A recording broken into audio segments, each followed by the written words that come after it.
Okay. Okay. My name's Emma. I'm leader 3 for the experimental design group.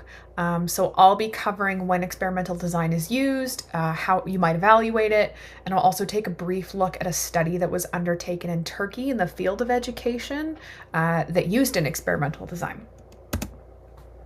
So my group members, Logan and Adam, have covered some information about experimental design, but I just want to recap here that to experiment means you're testing an idea or a hypothesis you have to see if you're right. Usually as teachers, we do these kinds of studies because we want to improve our teaching practice. Maybe you're wondering if a new lesson style might be more effective than the previous one, or you're wondering if there's a software or a technology you can use that will help your students better grasp concepts in a new unit.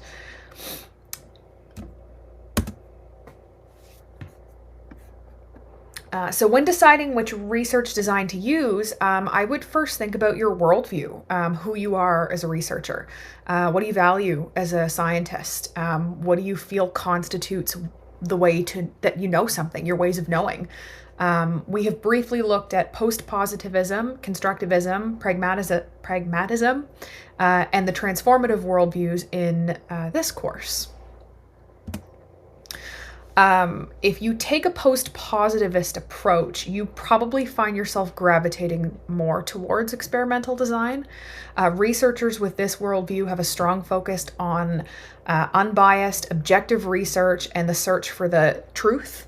And experimental design lends itself well to this approach because it often involves numerical data, statistical analysis, and as someone with a chemistry background, I often find myself gravitating towards this worldview just because so much of my undergrad research was spent looking at graphs and data and drawing conclusion from numbers.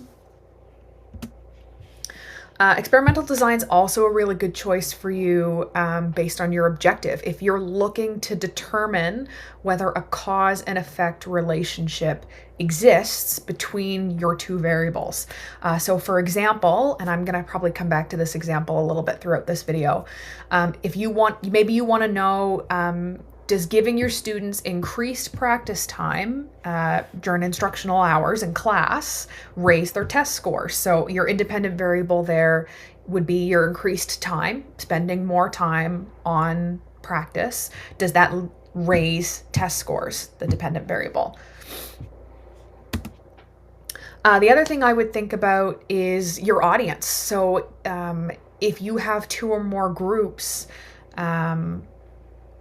that can easily be compared. In education, this probably looks like having more than one class that you can look at. And there are experimental designs that involve only one group, but a lot of the ones I've come across generally involve 2 or more.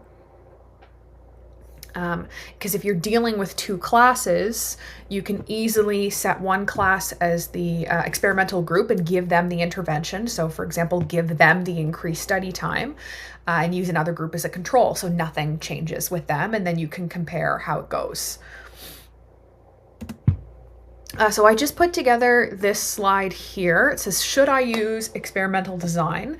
And I've come up with 6 scenarios, and I just want to get a sense for whether we should use experimental design or not for these. So the first one says, a math teacher wants to know if a daily warm-up improves student performance.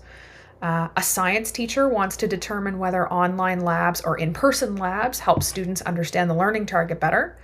A principal wants to know how his teachers perceive the link between mental health and attendance at his school. An elementary student wants to know what amount of water is best for growing a pea plant.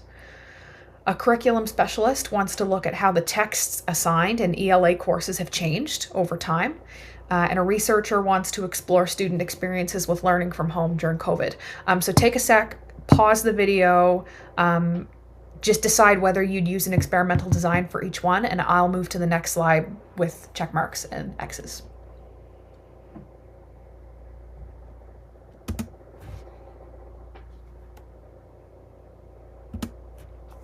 Okay, the next piece here is evaluating experimental studies. So in terms of evaluating them, we usually look at the validity of the study in order to determine whether we can trust the findings. Are they correct? Can they be applied outside of the study? If we go back to the increased study time example I talked about, like, is that something that only works for your class, or would it work for other classes at your school, in the province, in the country? There are 4 major types of validity mentioned by Cresswell and Gidman in the textbook. These are statistical conclusion validity, construct validity, internal validity, and external validity. So this first one is the mathy one. I struggle with this a little bit more because I don't have a strong statistical background, but basically, like, have they done the math right? Have they used the right statistical analysis methods? And put simply, like, can we trust these findings? Can we trust this math? The next one, construct validity, is related to whether the inferences we're making are actually valid. So for example, if I want to put together an experimental design study about student critical thinking, but then I only test them on memorization, like that doesn't make sense. That doesn't work. Internal validity focuses on whether the cause and effect relationship I'm exploring in the study is actually valid, not being impacted by other things. So like some of the examples they gave in the textbook were things like too much time passing while the study's going on, and your students are growing and changing. Like suddenly there are other factors involved that makes it really hard to determine whether your cause and effect relationship is actually valid. Another one is maybe like if you've got 2 classes and they're competitive and one class is working harder than they usually would, and that is skewing your results as well.